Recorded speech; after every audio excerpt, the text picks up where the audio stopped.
पलकचा वाढदिवस आहे आणि आता सगळी फुगे वगैरे सगळीकडे लावलेले आहेत. सगळ्या घरामध्ये फुगे लावलेले आहेत. पलक आहे, पलक खेळत आहे, फुगे लावलेले आहेत. पूर्णपणे घर सजवलेलं आहे आणि या ठिकाणी जेवणाचे सुद्धा सोय केलेली आहे सगळ्यांसाठी.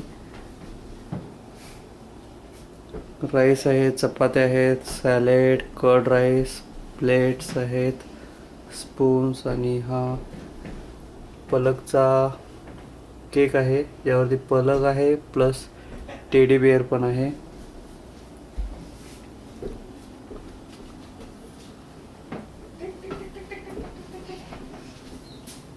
डेकोरेशन खूपच केलेलं आहे घरामध्ये.